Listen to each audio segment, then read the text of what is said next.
లూకాసు సువార్త 13వ అధ్యాయం. లూకాసు సువార్త 13వ అధ్యాయము. లూకాసు సువార్త 13వ అధ్యాయము. యేసు ప్రభు వారి లోకములో ఉన్నప్పుడు ఒక మంచి ఉపమానాన్ని చెబుతూ ఒక చెట్టును గురించి ఇలా రాయబడింది. 6వ వచనం నుండి 9 వచనాల వరకు చదివితే, చదవద్దేమా, నేను చెప్తా విను. 6వ వచనం నుండి 9 వచనాలు. మనకందరికి తెలుసు, ఒక ద్రాక్ష తోట ఉంది. అమ్మ జాగ్రత్తగా వినండి. ఒక ద్రాక్ష తోట ఉంది, అందులో ఒక చెట్టు ఉంది. ఏ చెట్టు అది? అంజూరపు చెట్టు ఉంది. అంజూరపు చెట్టుని చూడటానికి తోట యజమానుడు, అమ్మ వినండి, తలపైకి లేపండి, తలపైకి లేపండి. తోట యజమానుడు ఆ తోటలోనికి వచ్చి తోటమాలితో ఈ మాట అంటున్నాడు. 3 సంవత్సరాలు అయింది ఈ చెట్టును చూస్తున్నాము, అందులో ఫలమేమీ కనిపించట్లేదు. అమ్మ జాగ్రత్త వినండి, ఫలమేమీ కనిపించట్లేదు కనుక దీని నుండి నేల పెడతాం, ఎరువు పెడతాం, నీరు కూడా పెడతామే, కాబట్టి దాన్ని ఏం చేసేయండి, నరికించేసేయండి అని చెప్పాడు. అయితే జాగ్రత్త వినండి మాట. తోటమాలి ఎంత చక్కగా ఆ తోట యజమానులతో చెప్తున్నాడు. ఇప్పుడు చూద్దాం, ఎన్నో వచనము? 8వ వచనాన్ని చూద్దాం. అయితే వాడు, అయ్యా, నేను దాని చుట్టూ త్రవ్వి ఎరువు వేయి మట్టుకు ఈ సంవత్సరము కూడా ఉండనేము, అది ఫలించినా సరే లేని ఎడల నరికించి వేయమని అతనితో చెప్పాను. జాగ్రత్త వినండి మాట. తోట యజమానుడు, ఈ దీనిలో పొలాలు కనిపిస్తలేవు కనుక దీని వలన నేల పెడతాం, నీరు పెడతాం, ఎరువు కూడా పెడతాం, కాబట్టి దీన్ని నరికేసేయి అంటే, ఆ తోటమాలి తోట యజమానుతో ఏమంటున్నాడు, అయ్యా ఈ సంవత్సరం కూడా ఉండని. మీరు గుర్తుపెట్టుకోరు ఈ మాట అమ్మా, ఈ సంవత్సరం కూడా ఉండనేము. ఈ సంవత్సరం నేనే పరిచర్య చేస్తా, దానికి మొత్తం సేద్యం చేస్తాను, ఎరువు వేస్తాను, నీరు కూడా కడతాను, ఫలించినా సరే లేకపోతే ఏం చేద్దాం చెప్పు, నరికేద్దాం. ఫలించినా సరే లేని ఎడల నరికేద్దాం అన్నాడు. ఒక రాష్ట్రం ఉంది, దాని పేరు నాకు గుర్తులేదు, కానీ ఆ రాష్ట్రంలోన అంతా ముస్లిమ్స్లే, అంతా వాళ్ళు సాయిఫులే. అయితే వాళ్ళందరూ కూడా ప్రియులారా, ఎవ్వరు కూడా పేదవాళ్ళగా ఉండకూడదు అని వాళ్ళ ఉద్దేశం. అది మన రాష్ట్రంలోన ఎవరు కూడా పేదవాళ్ళు ఉండకూడదు. ఉదాహరణకి ఎవరైనా పేద స్థితిలో ఉంటే ఆ వ్యక్తిని, జాగ్రత్త వినాలి మాట, ఆ వ్యక్తిని పిలుచుకొని అందరూ ఆ రాష్ట్రంలో ఉన్న కొంచెం డబ్బున్న వారందరూ కూడా కొంత డబ్బు పోగు చేసి, ఒరే నువ్వు పేద స్థితిలో ఉండటం మంచిది కాదు కనుక ఈ డబ్బు తీసుకొని ఏదైనా వ్యాపారం చేసుకొని నీ భార్య పిల్లను చక్కగా పోషించుకో, పేద స్థితిలో ఉండొద్దు అని అట్లా సహాయం చేసి అనేక మందిని వారి వ్యాపారాలు చేసుకుంటూ పనులు చేసుకుంటూ ఈ విషయాన్ని వాళ్ళు చాలా జాగ్రత్తగా మెయింటైన్ చేసుకునేవారంట. ఒకసారి ఒక వ్యక్తి బాగా తాగుతూ ఉంటే వారిని పిలుచుకొని, వరే తాగొద్దు, తిరగొద్దు, ఇగో ఇంత డబ్బు నీకు ఇస్తున్నాం, నువ్వు వ్యాపారం చేసుకో, భార్య పిల్లలతో చక్కగా ఉండు అని చెప్తే సరేలే అని చెప్పి డబ్బులు తీసుకొని మన భాషలో మొత్తం డింగ్ చేసినాడు. మన భాష డింగ్ కదా, మొత్తం ఏం చేసినాడుగా, డింగ్ తాగడం, తిరగడం, మొత్తం డబ్బు అంతా ఉన్నారు. మరలా పెద్దలు మళ్ళా జాలి కలిగి, ఒరే ఇప్పటికి ఏదో చేసావు, ఇంకోసారి చేయదు, ఏదో ఈ డబ్బు తీసుకో, చక్కగా వ్యాపారం చేసుకో, నువ్వు నీ భార్య పిల్లలు చక్కగా బ్రతకండి అంటే అది కూడా డింగ్ చేసేసాడు. సరే 3వ ఛాన్స్ కూడా ఇచ్చినారు. వినటి మాట చెప్తున్నాను, 3వ ఛాన్స్ కూడా ఇచ్చారు. అరే మన రాష్ట్రంలో ఎవరు పేదలు ఉండకూడదు, మేమెంతో నిన్ను బాగుండాలని, మంచిగా ఉండాలని ఈ పని మేము చేస్తున్నాం కనుక ఇంకోసారి చేస్తే బాగుండదు అని వార్నింగ్ ఇచ్చి డబ్బు ఇస్తే అది కూడా డింగ్ చేశాడు. ఇంకా చిత్రం ఏంటి అంటే, వాళ్ళందరూ పోగై మధ్యన నిలబెట్టి తుపాకుతో కాల్చి పడేశారు అని. ఎందుకంటే నువ్వు ఈ భూమి మీద బతకడానికి వీలు లేదు. అర్థమేంటది మీకు ఇప్పుడు? ఎందుకంటే నువ్వు భార్యకి పనికిరావు, పిల్లలకి పనికిరావు, సమాజానికి పనికిరావు, ఎట్టిగా తిరిగి వాడు ఎందుకు బతకాలా అని కాల్చి పడేశారంట. వినండి చెప్తా. చెట్టు గురించిన విషయం ఏమిటి అని అంటే, ఈ సంవత్సరం కూడా ఉండనేమో, లేకపోతే దాన్ని నరికేసాను. సోదరులారా వినండి, ఈ సంవత్సరం మనం బతికినామంటే ఏదో దేవుడు మన తెలివితేలిని బట్టి బతికించాలని అనుకుంటున్నారా? అదెంత మాత్రం కాదు. అయితే దేవుడు ఈ సంవత్సరం కూడా మనకు ఒక అవకాశాన్ని ఇస్తున్నాడు అనే విషయాన్ని గుర్తుపెట్టుకోవాలి. నేను ఈ రాత్రి వేళ 3 విషయాలు నేను మీకు జ్ఞాపకం చేస్తాను. మనం సరి చేసుకోవాల్సినటువంటి 3 విషయాలు నేను క్లుప్తంగా అట్లా మీకు టచ్ చేస్తాను. చాలా జాగ్రత్తగా వినాలని మనం చేస్తున్నాను.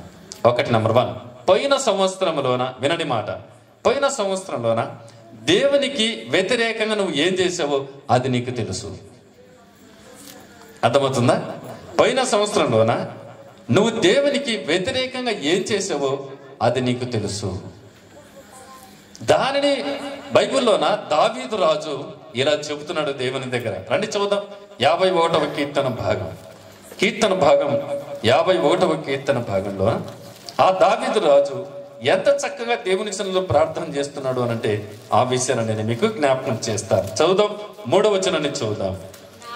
నా అతిక్రమములు నాకు తెలిసి ఉన్నవి, నా పాపం ఎల్లప్పుడు నా ఎదుట ఉంది. అమ్మ వింటున్నారే మాట? నా అతిక్రమములు నాకు తెలుసు, నా పాపం ఎల్లప్పుడు నా ఎదుట కనబడుతూ ఉంది. సోదరులారా వినండి, దేవునికి వ్యతిరేకంగా నువ్వు ఏం చేసావో అది నీకు తెలుసు. అమ్మ వింటున్నారా? దేవునికి వ్యతిరేకంగా నువ్వు ఏం చేసావో అది నీకు తెలుసు. కీర్తనకాడు అంటున్నాడు, అది నా ఎదుట కళ్ళ ముందు కనబడుతూ ఉంది. ఏమండి? కప్పి పెట్టకుండా నిజాన్ని ఒప్పుకోండి. అప్పుడు అంటున్నాడు ఆయన, మనసు ఎంతో ప్రశాంత. కనుక వినండి, నువ్వు చేసిన పాపం నీకు తెలుసు, అది నీ కళ్ళ ముందు కనబడుతుంది. అర్థమవుతుందమ్మా? అది నీకు మాటికి నీ ముందు కనబడుతుంది. అయితే ఏం చేస్తావు మరి? ఏం చేయాలి? అదే కీర్తనకాడు అంటున్న 32వ కీర్తన భాగంలోన 5వ వచనాన్ని మనం చూస్తే ఆయన ఇలా చెబుతున్నాడు. ఏమని చెబుతున్నాడు? 32వ కీర్తన భాగం 5వ వచనాన్ని చూద్దాం. నా దోషమును కప్పుకొనక నీ ఎదుట నా పాపమును ఒప్పుకొంటిని. అది అమ్మ వింటున్నారా? నువ్వు చేసిన పాపము నీకు తెలుసు, అది నీ కళ్ళ ముందు ప్రత్యక్షమై కనబడుతుంది. అయితే దానిని కప్పి పెట్టకుండా ప్రభు దగ్గర ఒప్పుకో అంటున్నాడు ఆయన. నా దోషమును కప్పుకొనక నీ ఎదుట నా పాపమును ఒప్పుకొంటిని. పాపం ఏం చేస్తుందో తెలిసిన? బైబిల్ కింద చెబుతుంది, పాపము పాతాళానికి తీసుకెళ్తుంది. పాతాళము పాపము చేసిన వారిని పట్టుకెళ్తుంది. యోబు గ్రంథములు అంటాడు, పాతాళము పాపము చేసిన వారిని పట్టుకుంటుంది, పాతాళానికి తీసుకెళ్తుంది. కనుక ఆ పాపాన్ని నువ్వు కప్పి పెట్టినట్టయితే ఆ పాపమే నిన్ను పాతాళానికి తీసుకెళ్తుంది. కనుక అలా నువ్వు పాతాళానికి వెళ్ళకూడదు అని అంటే నువ్వు కప్పుకోకుండా ఒప్పుకో. నువ్వు ఒప్పుకున్నట్లయితే ఒక మాట మనం చూడండి బైబిల్ గ్రంథంలోన సామెతల గ్రంథం 28వ అధ్యాయం 13వ వచనాన్ని చూద్దాం. రైట్. అతిక్రమములు దాచిపెట్టువాడు వర్ధిల్లడు, వాటిని ఒప్పుకొని విడిచిపెట్టేవాడు కనికరము పొందుతాడు. ఏమా? అతిక్రమములు దాచిపెట్టేవాడు ఎప్పటికీ వర్ధిల్లడు, వాటిని ఒప్పుకొని విడిచిపెట్టాలి. అప్పుడు నువ్వు దేవుని కనికరాన్ని పొందుకుంటావు. జవహర్లాల్ నెహ్రూ గారు ప్రధానమంత్రిగా ఉన్నప్పుడు మన ఇండియా దేశానికి, అమ్మ వినాలి, నెహ్రూ గారు ప్రధానమంత్రిగా ఉన్నప్పుడు తను పార్లమెంట్కి మీటింగ్ వెళ్తున్న సమయంలో తనతో పాటు ఒక ఎమ్మెల్యే కూడా కారులో ఉన్నాడు. ఆ ఎమ్మెల్యే బూట్లు వేసుకున్నాడు. ఆ బూట్లకు సాక్సులుగా నేను వేసుకున్నాను కదా, ఇట్లా సాక్సులు కూడా వేసుకున్నాడు. ఆయన కొద్ది రోజులు ఆడ తిరిగితే ఈ సాక్సులు 1 రోజు 2 రోజులు వేసుకున్న తర్వాత మళ్ళీ వెంటనే వాష్ చేసుకోవాలి, లేకుంటే స్మెల్ వస్తాయి. ఈ సాక్సులు 1 రోజు 2 రోజులు వేసుకున్న తర్వాత వెంటనే ఉతికేసుకోవాలి, లేకుంటే స్మెల్ వస్తాయి. అట్లా స్మెల్ వస్తున్నందువలన నెహ్రూ గారు ఆ ఎమ్మెల్యే అడుగుతున్నారు, సార్ మీ దగ్గర ఏదో స్మెల్ వస్తుంది, బ్యాడ్ స్మెల్ వస్తుంది అంటే ఏమేనంటే బూట్లలో సాక్సులు. అప్పుడు వెంటనే కారును షూ షాప్కి మళ్ళించి కొత్త సాక్సులు కొనిచ్చాడు అతనికి. సార్ అవి తీసేయండి, స్మెల్ వస్తుంది, ఈ కొత్త వేసుకోండి అని. సర్లేని అవి తీసేసినాడు, కొత్త వేసుకున్నాడు. ఆయన కొత్త వేసుకొని ఇంకా పోతూ ఉంటే ఏసీ వేస్తారు కదా కారులోన, మళ్ళా స్మెల్ వస్తుంది. అప్పుడు నెహ్రూ గారు అడిగారు, సార్ మీరు కొత్త సాక్సులు వేసుకున్నారంటే వేసుకున్నాం సార్. పాత తీసేసినంటే తీసేసినాడు, మళ్ళా స్మెల్ వస్తుంది ఏమిటి అంటే సాక్సులు పాడేయకుండా జోరు పెట్టుకున్నాడు. ఎడ పెట్టుకున్నాడు? సాక్సులు పాడేలేగా, పాడేమని చెప్పాడుగా, అవి స్మెల్ వస్తుంది పాడేస్తారు, కొత్త కొనిస్తే అవి పాడేయకుండా ఎక్కడ పెట్టుకున్నాడు? జోరు పెట్టుకున్నాడు.